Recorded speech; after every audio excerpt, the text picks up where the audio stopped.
Hello दोस्तों, आज की वीडियो में हम लोग कैलकुलेट करने वाले हैं और प्रैक्टिस करने वाले हैं ढेर सारे क्वेश्चन या फिर मैं कहूँ छोटे छोटे एग्जांपल्स पार्टनरशिप के प्रॉफिट शेयरिंग रेशियो कैलकुलेशन से रिलेटेड। चूंकि ये जो टॉपिक है वो बहुत ही छोटा सा पार्ट अदा करता है क्वेश्चन का, लेकिन जो बच्चे मैथमेटिक्स में थोड़े से कमजोर होते हैं वो बच्चे इन क्वेश्चंस को करते टाइम पे, पार्टनरशिप के क्वेश्चंस को सॉल्व करते टाइम गलती कर देते हैं प्रॉफिट शेयरिंग रेशियोज को कैलकुलेट करते समय, क्योंकि उसमें थोड़ा सा मैथमेटिकल एलिमेंट आ जाता है, इसलिए वो घबरा जाते हैं और घबराना क्वेश्चन सॉल्विंग के लिए अच्छा नहीं है। ये एटीट्यूड क्वेश्चन सॉल्विंग के लिए बहुत खतरनाक है। तो आइए हम इस वीडियो में कैलकुलेट करेंगे कुछ छोटे छोटे एग्जांपल्स जिसकी मदद से आप बड़े बड़े क्वेश्चंस सॉल्व कर पाएंगे। इसलिए मैं आपको कुछ एग्जांपल्स बोर्ड पे करवाता हूं और कुछ आपको प्रैक्टिस के लिए एग्जांपल्स लिख के भी दे देता हूं, जिससे कि आप खुद से प्रैक्टिस करेंगे तो आपको कॉन्फिडेंस आएगा और जब आप पूरा कंप्लीट क्वेश्चन करने बैठेंगे तब आपके लिए एक स्टेप आसान हो जाएगा, ताकि आप फिर अपना दिमाग क्वेश्चन के मेन पार्ट्स पर लगा पाएंगे। तो आइए फिर शुरू करते हैं। दो बहुत ही कॉमन पार्टनर्स ए और बी, ये दो लोग ऐसे हैं इनका हर शहर में बिजनेस होता है। इनका हर शहर में, हर क्लास में, हर स्कूल में इनका नाम चर्चित है। ये पार्टनर्स बहुत फेमस हैं, पूरे वर्ल्ड में फेमस है। इनका प्रॉफिट शेयरिंग रेशियो है इनका 2:5। ठीक है, पहले समझते हैं कि इसका मतलब क्या है।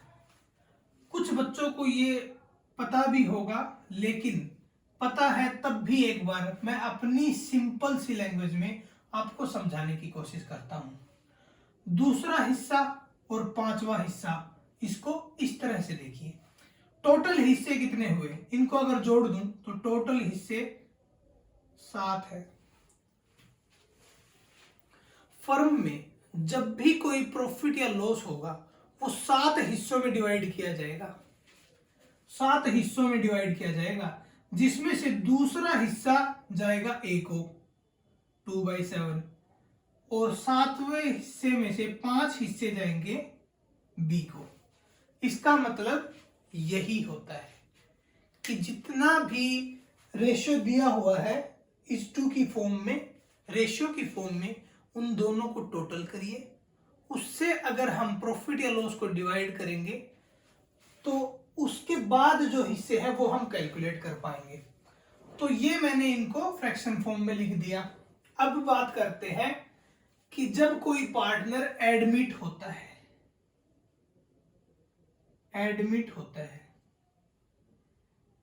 पूरे, सपोज करते हैं कि पूरे प्रॉफिट में उसका 1/4 हिस्सा होगा, 1/4 हिस्सा होगा। तो ऑलरेडी 2/7 और 5/7 पूरी फर्म का रेशियो ए और बी के पास है। इसको अगर मैं टोटल करूं तो 1 आ जाएगा।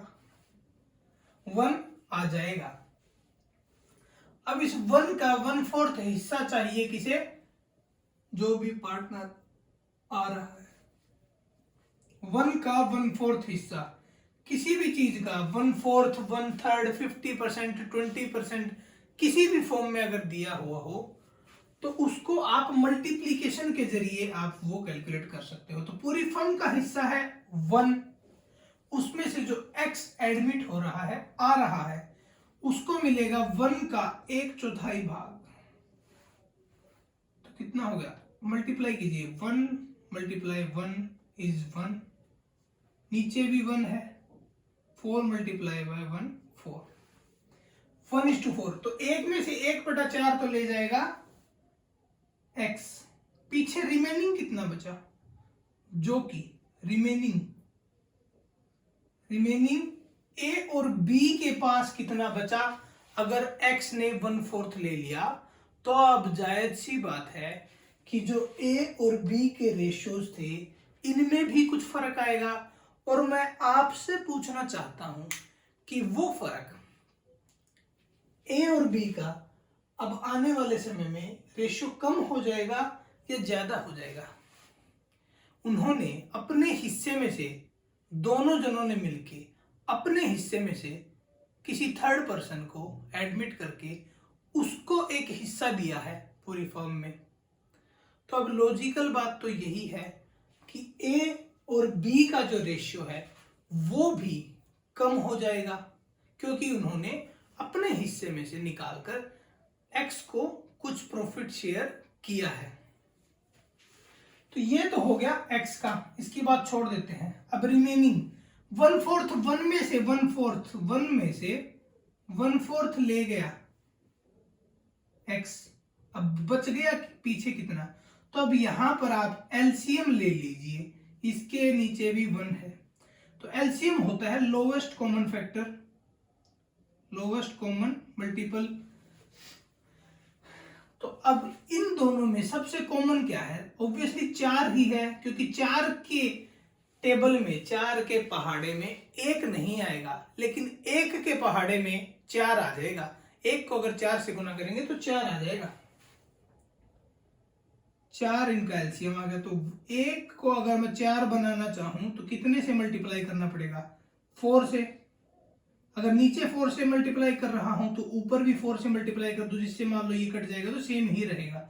इसलिए 4 तो 1 4 जा 4, तो ऊपर भी 4 -1, पीछे बच गया 3/1, 3/4। रिमेनिंग शेयर है 3/4।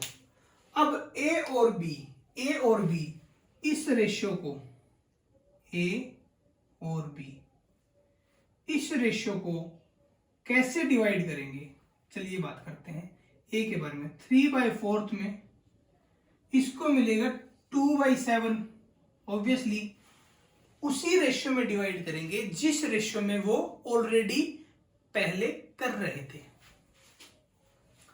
3/4 में 2/7 तो होगा किसका, ए का, और जो 3/4 में बी का होगा 5/7। कैलकुलेट करते हैं, 6 7 28 15 28। अब आ गया एक्स का रेशियो है 1/4। इसका भी अगर मैं बेस 28 बनाना चाहूं तो नीचे भी 7 से मल्टीप्लाई कर दूंगा और ऊपर भी 7 से मल्टीप्लाई कर दूंगा, तो 7/28। ये आप देख लीजिए, टोटल 1 आ जाएगा। 28 6 15 7 28/28।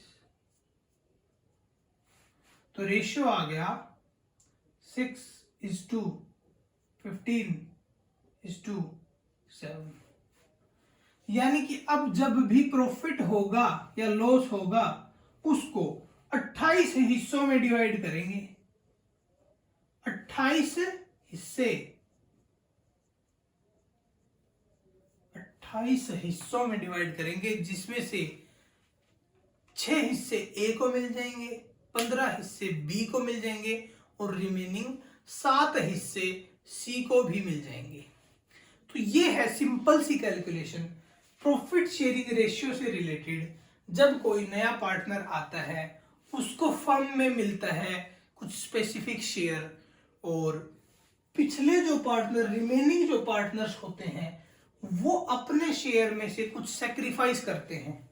अब बात करते हैं सेक्रीफाइसिंग रेशियो। अगर आपको निकालने के लिए बोला जाए, सेक्रीफाइसिंग रेशियो, इसका होता है formula old ratio minus new ratio. पहले कितना था, अब ए का निकाल लेते हैं। ए का पहले रेशियो था 2/7, और न्यू रेशियो ए के पास है 6/28।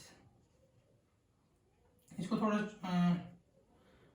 28 एलसीएम आ जाएगा, 7 चौका 8 -6, 2/28 यानी 1/14। ये सेक्रीफाइस किया है ए ने, और बी ने क्या सेक्रीफाइस किया है, पहले बी का रेशियो था 5/7, अब हो गया 15/28। बेस सेम कर दो, 7 चौका 28, तो 5 चौका 20 -15, 5/28।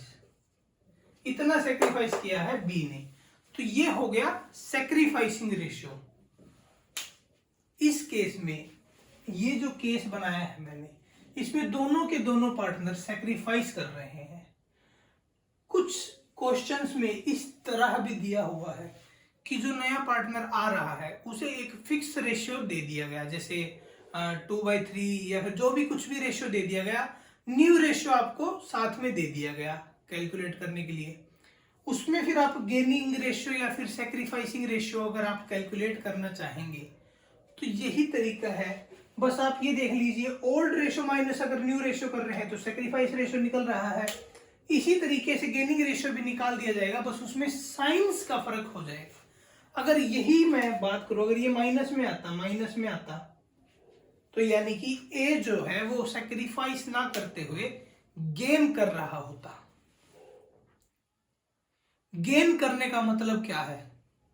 गेन का मतलब कि किसी पार्टनर के आने की वजह से किसी एग्जिस्टिंग पार्टनर का प्रॉफिट में हिस्सा बढ़ गया है, और यहां पर अगर मैं बात करूं तो इन दोनों का इतना इतना हिस्सा प्रॉफिट में से घट गया है। तो प्रॉफिट में से घट गया है, इसीलिए इसको कहा जा रहा है सेक्रीफाइसिंग रेशियो। सेक्रीफाइस कर रहे हैं ए और बी। अगर गेन हो रहा होता तो गेनिंग रेशियो कहा जाता, कि ए गेन कर रहा है या बी गेन कर रहा है, या फिर ए गेन कर रहा है बी सेक्रीफाइस कर रहा है। ये कुछ कैलकुलेशंस हैं, मैं आपको कुछ एग्जांपल दे देता हूं जिसकी आप कैलकुलेशन कर लीजिएगा। 2 एग्जांपल दूंगा, उनकी कैलकुलेशन अगर आप करते हैं, धैर्य से करना, हो जाएगा।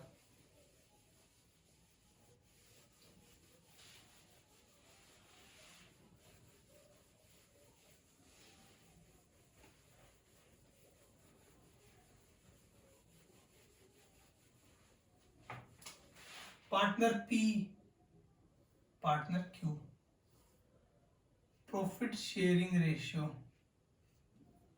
4:7। ए एडमिट्स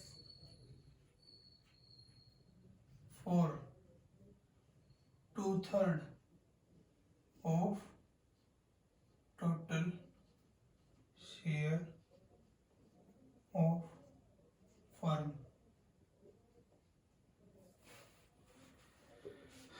कैलकुलेट।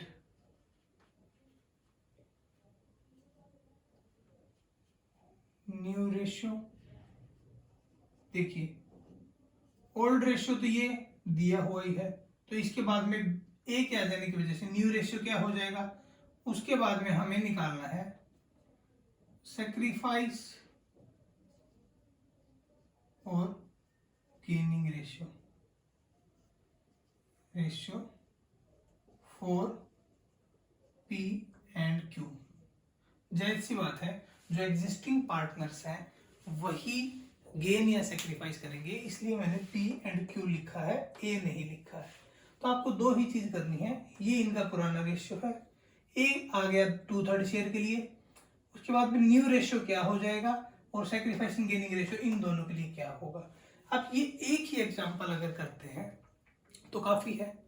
आने वाले क्लासेस में जब इसके वेरिएंस आएंगे कि अलग अलग तरह से शेयर रेशियो कैसे कैलकुलेट होता है, वो मैं करवाने की कोशिश करूंगा during the class while solving the question.